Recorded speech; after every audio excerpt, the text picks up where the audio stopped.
Order! Order! You are an incorrigible delinquent at times. Behave yourself, man!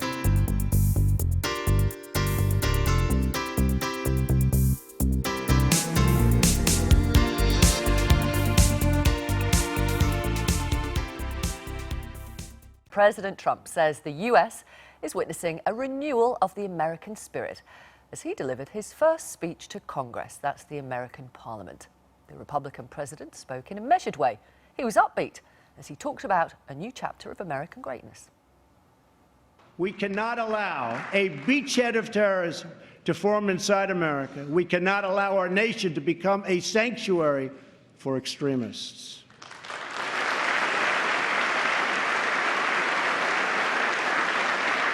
That is why my administration has been working on improved vetting procedures, and we will shortly take new steps to keep our nation safe and to keep those out who will do us harm. Tonight, I am also calling on this Congress to repeal and replace Obamacare.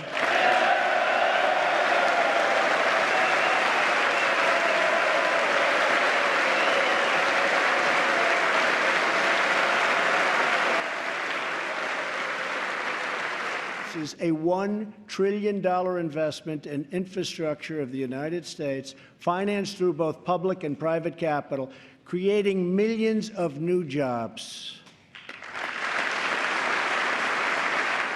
By finally enforcing our immigration laws, we will raise wages, help the unemployed, save billions and billions of dollars, and make our communities safer for everyone.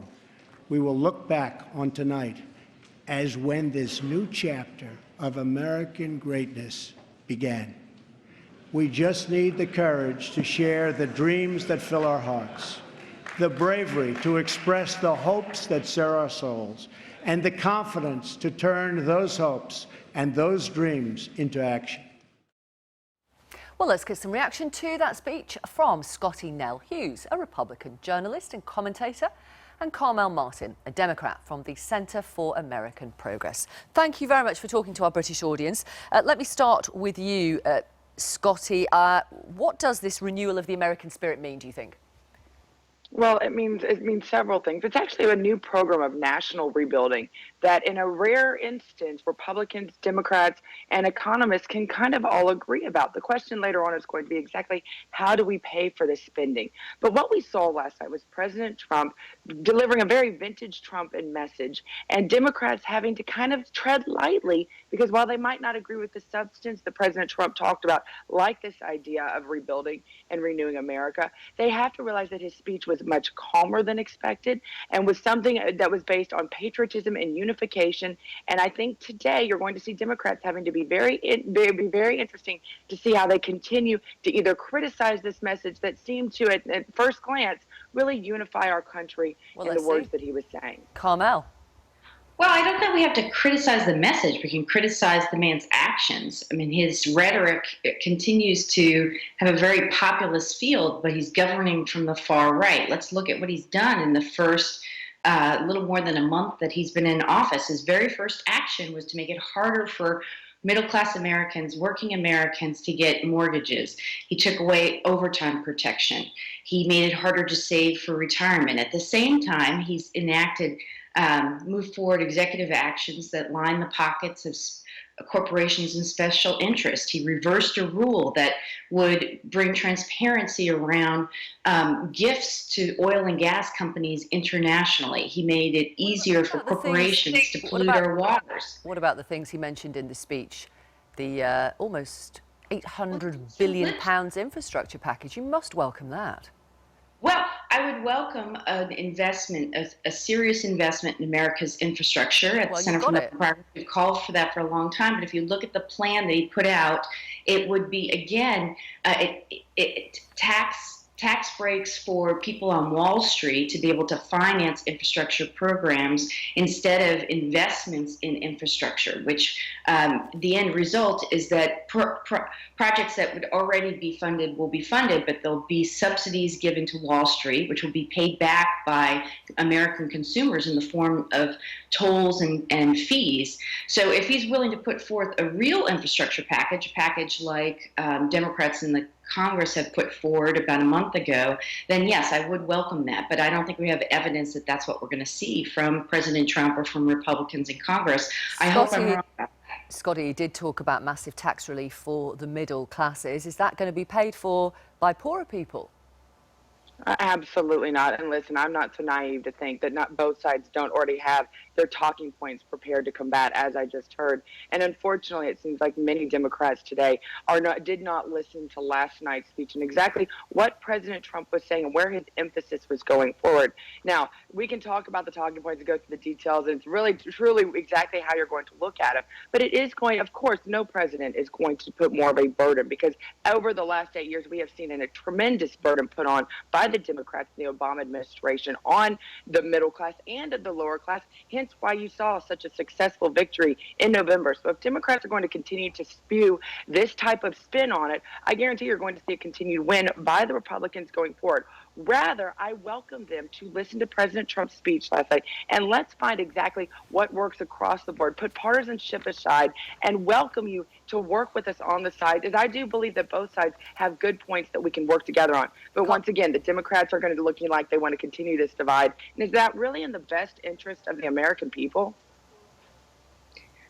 I guess I would just respond by saying, again, the things that I pointed to are things that Donald Trump has done since he's taken the oath of office. These are not things that he said. These are things that he's done. He's reversed overtime. He's made it harder to invest in retirement. These are not things that are beneficial to middle-class people. At the same time, he's packed his cabinet with billionaires and people who are pushing their own corporate interests. The provision that I talked about that allows oil and gas companies to accept payments from foreign governments for their actions, and the provision just required transparency around that. He reversed that. His Secretary of State, Rex Tillerson, lobbied heavily on that as the head of ExxonMobil. I mean, he said he during the campaign and even last night, there's a lot of rhetoric about working for middle class working Americans, but his actions don't. He's not walking the walk. That he's just talking the talk. So when he starts walking that walk and starts putting forth policies that don't overwhelmingly, like his tax cuts, overwhelmingly benefit those at the top of the income scale, not middle class Americans. His child care proposal would be great for Ivanka Trump. It would allow people at that top end of the income scale to sock away thousands of dollars a year for private tutors, for private schools, but it does very little. It's about $10 a month for those at the lower end of the income scale. Thank you. I'm going to pause there. Thank you both. Carmel Martin, Democrat, Scotty Nell Hughes, Republican. Thank you both very much for your time this morning. We do appreciate it. Thank you. Thanks for having me. Thank you. President Trump has used his first speech to Congress to declare what he called a new chapter of American greatness, adopting a measured tone, very different from his more volatile tweets. He promised massive tax relief for the middle class and asked Congress to pass $1 trillion package to build new infrastructure. He said the US strongly supports NATO, but that members of the alliance must meet their financial obligations. Our North America editor John Sopel was watching. They say that practice makes perfect. And when you're singing a new tune, probably best to give it the full rehearsal. The President of the United States. Donald Trump's tone couldn't have been more different. Warm, inclusive, unifying and optimistic. What we are witnessing today is the renewal of the American spirit. Our allies will find that America is once again ready to lead. And for anxious European nations, supportive words on NATO. We strongly support NATO, an alliance forged through the bonds of 2 world wars that dethroned fascism and the Cold War and defeated communism. Not everything was from the new album. There were the greatest hits too. Tonight I am also calling on this Congress to repeal and replace Obamacare. We will soon begin the construction of a great wall along our southern border. But on immigration, there's also a suggestion there could be reform. And there were other measures that should have pleased Democrats, like paid maternity leave and a massive infrastructure programme. But mostly, they sat stony-faced. The most moving part of the night came when he spoke to the widow of Navy SEAL Ryan Owens, killed in Yemen in the first combat operation ordered by the new commander-in-chief. Ryan's legacy is etched into eternity. Thank you. Thank you.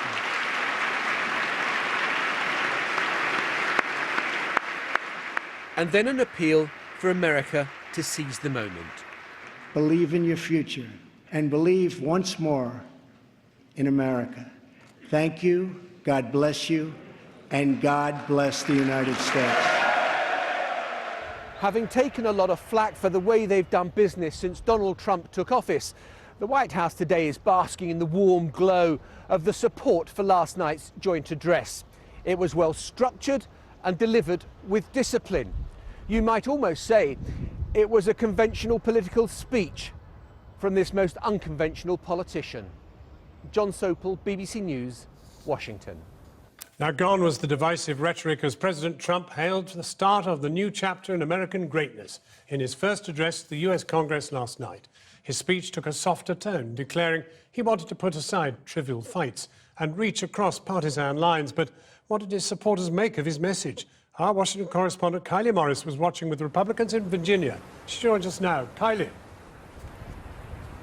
Well, here on the Virginia coast, John, where people depend on defence, they depend on shipbuilding for their jobs and for the local economy.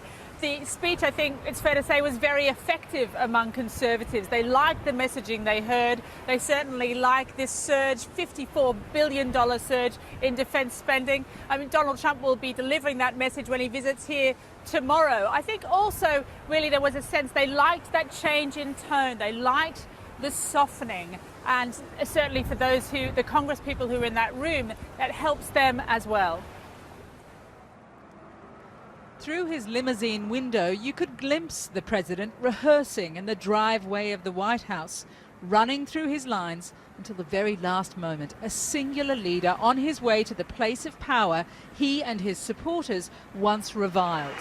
Now he's on the inside, walking like the presidents before him along the aisle into the chamber under the gaze of the First Lady before the Speaker stood to introduce him. I have the high privilege and the distinct honor of presenting to you the President of the United States. Paul Ryan, who like so many other Republicans couldn't embrace Donald Trump as candidate, on his feet to embrace him now. If the theme for his inauguration speech was American carnage, this was intended as a celebration of the American spirit. Each American generation passes the torch of truth, liberty, and justice in an unbroken chain all the way down to the present. That torch is now in our hands, and we will use it to light up the world.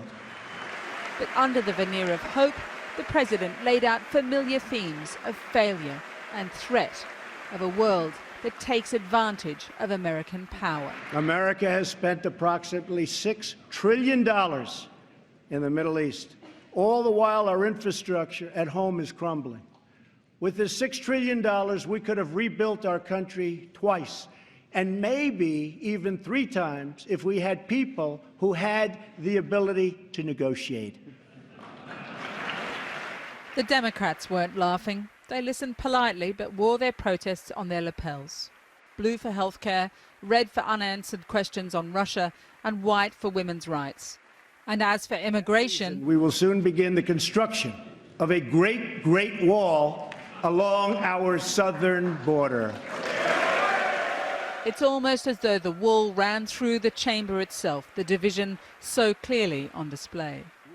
Throughout, President Trump characterized illegal immigrants as a criminal threat. He even announced a special office to assist victims of crimes they commit. The office is called VOICE, Victims of Immigration Crime Engagement. That's the Democrats you can hear groaning. There was no talk of the travel ban likely to be renewed in days, but a reminder of the threat that lies beyond America's borders. We cannot allow a beachhead of terrorism to form inside America. We cannot allow our nation to become a sanctuary for extremists. Down at Virginia Beach, where wartime defenses stand crumbling at the shore, This speech is the one where it became presidential. Republicans who'd campaigned for their president felt not only satisfied, but energized by the speech. The American people got a chance to see that the caricature of President Trump that they've been seeing in the American news media, which portrays him as very negative and dark and even fascistic, is not who he actually is. My job is to represent the United States of America. He was able to get his themes into a tone and message that were less off-putting. I felt like he nailed it. I'm a Toastmaster. I have an advanced communicator silver. I'm close to my distinguished Toastmaster. And I felt like tonight he really nailed it. On this shipbuilding coast, the president's promise to super boost military spending will mean jobs. And isn't that something everyone can believe in? We can do it without Democratic support. We would like Democratic support. When the president talked about more jobs and a stronger economy, why did the Democrats stay seated? Don't they want that for their constituents? There was a unifying moment when everyone in the chamber stood to acknowledge the widow of Navy SEAL Ryan Owens, who was killed a month ago. Ordering that raid in Yemen was the president's first act as commander-in-chief. Ryan's legacy is etched into eternity. Thank you. We will look back on tonight as when this new chapter of American greatness began. The time for small thinking is over. The time for trivial fights is behind us. There's a smirk from the speaker behind the president as he glances at the Democrats. He knows there are fights aplenty ahead. If they're not trivial, that will be a victory in itself. The next fight looming certainly is that travel ban, the immigration ban. Remember, that was blocked by the courts. The White House is expected to release their updated version of that in the next few days. Some changes that we know of already, that the number of countries on the list, on the banned list, might be diminished, and that perhaps there'll be some changes to refugees. But generally, they're aiming for the same policy outcomes. No doubt they will meet the same kind of resistance from the president's opponents. Thank you, Kylie Morris in Virginia. Well, now, President Trump didn't mention his controversial travel ban in last night's speech, as Kylie said, but it is still causing waves, not least from Muhammad Ali Jr., the son of the late boxing legend, who says he was stopped at an airport, quizzed about his religion. And his lawyer, Chris Mancini, well, the both of them join us now from Florida. Muhammad Ali, just tell us what happened when they asked you your name. Well, they asked me, he pulled me aside, the immigration guy, and he asked me my name. Then he asked me where did I get my name from. And obviously I told him, you know, my mother and father named me from birth. And then after that, he asked me what was my religion. And I think that was very odd to ask for a person in immigration to a person that has their citizenship. And so what did you answer to him? I said I'm Muslim. And that then woke him to some kind of further interrogation, right? Yes, I believe that he didn't believe me, so he took me into another room and he asked me the same questions all over again. Well, let me just ask your lawyer. Mr. Mancini, here you are sitting next to an American citizen, the son of a very great American citizen, and he is quizzed about his religion. I thought you had a constitution that protected these things. Gee, I thought so too. So do millions of Americans. And we're getting tremendous feedback from people who recognize this fact that protection of religion, religious freedom, has always been one of our bedrock principles. It's embedded in the United States Constitution. And it's one of these situations where we're all in the same boat. If Muhammad Ali and his mother, who was separately questioned and separately detained and separately asked if she was a Muslim, if these people born in America, famous all over the world, can be subjected to this type of interrogation and detention than anybody can. Well, and now, it's becoming clearer and clearer. Well, now, Muhammad Ali, I was just going to say, I mean, your own dad had a great fight to sort of establish his own faith, and he talked very bravely about it. Do you feel now that you yourself are now launched on a legal path to try and defend your right to be a Muslim and a full American? Yes, and definitely. Are you going to go to court? I mean, what's the plan? The plan is to take it to the furthest limit, because we have to worry about, you know, people in general, not just Muslims that are citizens, but Jews and Christians and, you know, people alike that goes out of the country to see their family or on some type of business, and they have to worry about whether they could come back into the country with their families and friends and back to their homes. So it poses a big problem, and we need to, you know, get rid of that. We need to stop that from happening. Now, Mr. Mancini, I mean, this is taking us to some very dark memories. Are you satisfied that the law is going to be with you to defend Muhammad Ali's rights? Well, this country is based on the consent of the people. We forget that because we forget that we have to be led. We will not be driven. That's always been our history. And those are not just slogans or words. A general uprising is going to come from this about people all over the United States who believe that their religious rights are in peril if anyone's religious rights are in peril. And I don't think the government of the United States can stand up to that, much less stand up to the legal scrutiny that will come. In fact, we've been contacted by the House Subcommittee on Border Security, and we're contacting now various members of Congress to discuss what we're going to do about this. We're getting tremendous support back from all sectors. Once the American people get their act together on something like this, the President of the United States cannot interfere. Muhammad Ali, finally with you. I mean, your dad knew something about fights. Are you up for a fight? I'm taking it. Well, let me put it like this: it's a do or die situation. I'm a do, and if it don't get it done, I'm gonna die trying. Muhammad Ali, so Mr. Mancini, thank you. I'm sorry we're out of time, but thank you both very warmly for joining us from Florida. Thank you very much. By now, the world knows more or less what to expect from a Donald Trump speech, so it came as something of a surprise when his first address to the US Congress deviated from the usual pattern. The controversial policies were there. There were plenty of alternative truths, but the tone was calm rather than incendiary. There was a script, and for the most part, he stuck to it, thrilling Republicans who finally got to see their president, well, looking presidential. The president could be seen rehearsing his lines in the back of his limousine before he headed off for the short ride to Congress. He has shaken up this town, and now he was ready to calm it down.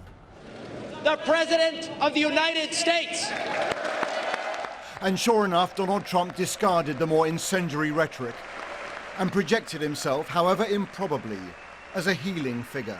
I am here tonight to deliver a message of unity and strength, and it is a message deeply delivered from my heart.